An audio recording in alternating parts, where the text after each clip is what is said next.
Rabu pucuk paku sayur kacang, panggang ikan puyuh tumbuk sambal belacang. Celor pucuk labu buah ulang, tanok nasi beras usang. Oh, ikan kering anak abang. Nak makan sedap kita piti tak ada, bini beranak rapat anak ramah terajak. Kadang pisang sikap kita dok dan koyok, ada lagi hot duk teriak. Oh, hot ni kecil hot tu berak. Tambah pula kerja boleh sikit-sikit, banyak hot duk saja perapi duit. Lepas-lepas sedok dah makan nasi, kosang anak duk jerit. Oh, pagi-pagi minta duit. Kadang-kadang mari fikir dalam hati, macam mana cara nak tambah rezeki. Mujurlah pagi ni ada saing mari, ajak niaga kecil-kecil. Oh, rasa senang dalam hati. Abang niaga buat kursi rotan, ada warna coklat, warna hitam. Nak atau dekat jabat kerah tangan, jalan kolej Bukit Bintang. Oh, boleh tambah pendapatan.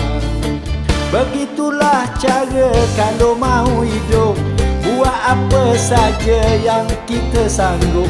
Jangan duduk saja buat bucik perut, lama-lama boleh meletup.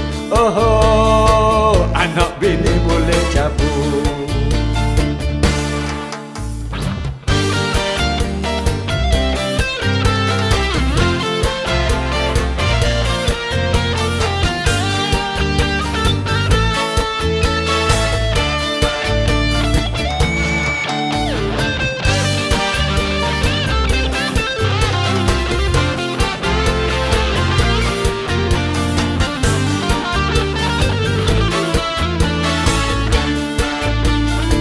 Kadang-kadang mari fikir dalam hati, macam mana cara nak tambah rezeki. Mujurlah pagi ni ada saing mari, ajak niaga kecil-kecil. Oh, rasa senang dalam hati. Ambem niaga buat kursi rotan, ada warna coklat, warna hitam. Nak atau dekat jabat kerah tangan, jalan kolej Bukit Bintang.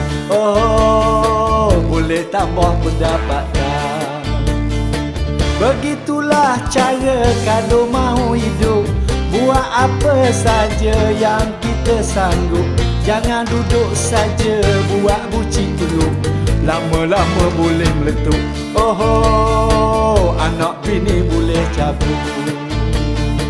Orang tua dulu ada biasa pesan, kalau-kalau kita nak wi anak jarang, gebuh akar kayu bui bini magang. 10 tahun boleh seorang. Oh, baru cerah masa depan.